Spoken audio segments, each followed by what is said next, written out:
According to the Merriam-Webster Dictionary, love is defined as strong affection for another, arousing out of kinship or personal ties, attraction based on sexual desire, affection, or tenderness felt by lovers. Love and art have a connection because it's estimated that there are more than 100 million love songs that have been recorded. Love songs are popular because love is a universal human experience. Also, on top of that, love is kind of like a language, you know what I mean? Love has a connection to science based off of feelings are driven by chemical reactions in our brain. Specifically, the release of hormones like dopamine, oxytocin, and neuropyfragin. A word that I can't say. Norepinephrine. I was totally off. Since we're talking science now, science is defined on Merriam-Webster Dictionary as knowledge or a system of knowledge covering general truths or the operation of general laws, especially as obtained and tested through scientific methods. And last but not least, according to the Webster Dictionary, art is defined as skills acquired by experience, study, or observation, a branch of learning. Now that we got the definitions out of the way of what is love, science, and art, we can answer the big question, is love science or art?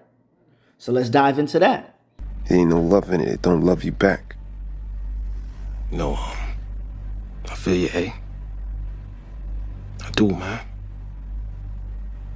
But see, man, nigga like me, man, I love the game. I love the hustle, man.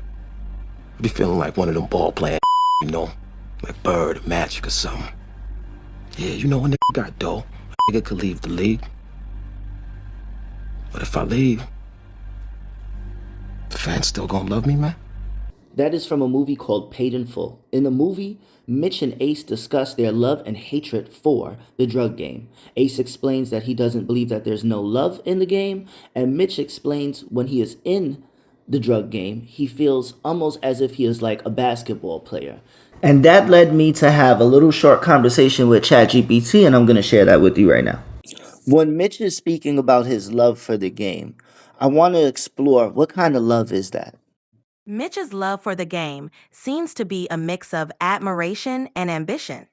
He admires the mastery and skill of top players and strives to achieve that same level of excellence and recognition in his own world.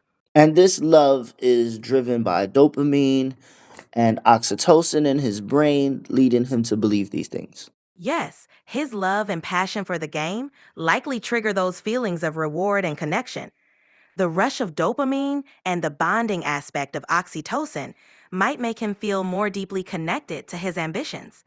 And I thought it was amazing that he compared himself to Larry Bird and Magic Johnson, which are two basketball players who have the game down to a science and art. It really is amazing. Mitch's comparison to legends like Larry Bird and Magic Johnson highlights how much he values mastery and artistry in his own game. It's a powerful way to show his respect for excellence and his drive to reach that level. Mitch's love for drug dealing is like a mix of science and art. The science is how he plans everything, knowing the market, managing risk, and being strategic. The art comes from his creativity and social skills, how he handles people, stays cool under pressure, and keeps his reputation strong. Together, these make him both smart and smooth at what he does. The same way that Mitch is persuasive with the way that he speaks, and it's kind of art, I found that in an article that I retrieved from Psychology Today called The Art and Science of Great Conversation 1, The Hidden Heart of Every Conversation. This article dives deep into conversation and how conversation is an expressive, collaborative, and it's full of infinite possibilities. It's like art.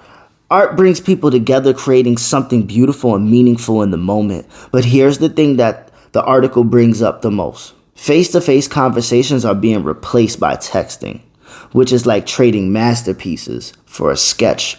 We're losing the richness and depth and the human connection. Let's treat conversation like the art it really is and bring it back to our lives. As I'm getting further into this research, I'm starting to realize that I can answer the question, is love science or art? And I'm getting close. I started to make intriguing connections. It seems like I was exploring how the emotional, expressive nature of art relates to the dynamics of conversation and perhaps even love. Conversation is all about creativity, expression, and emotional connection. There's an art to the creativity, expression, and emotional connection we bring to conversations, but there also is a science, the pattern, timing, and responses that create a flow. And this realization helped me understand that love works the same way. Love is both practical skill and spontaneous emotional expression. It's a blend of science and art. And great artists like Beyonce and Rihanna know this knowledge, and this is why they can make really good love songs. That's my opinion. That's my opinion. And as easy as love songs come to those great artists, the answer came to me. Love starts off with science and the understanding of emotions and behavior. But the art of love is about the effort and creativity you put into maintaining and nurturing the love that you have for something or a person. And that answers the question. Love is mostly science.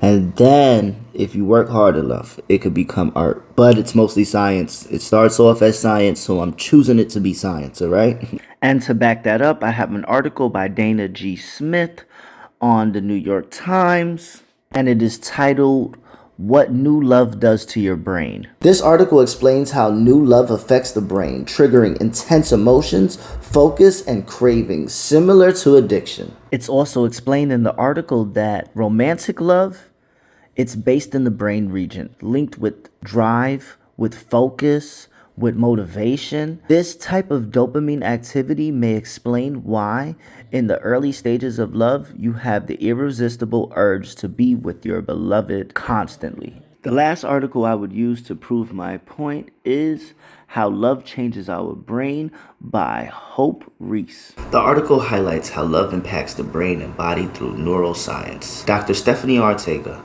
a researcher, initially studied love objectively, but later experienced its power when she met her husband, Dr. John Cacioppo.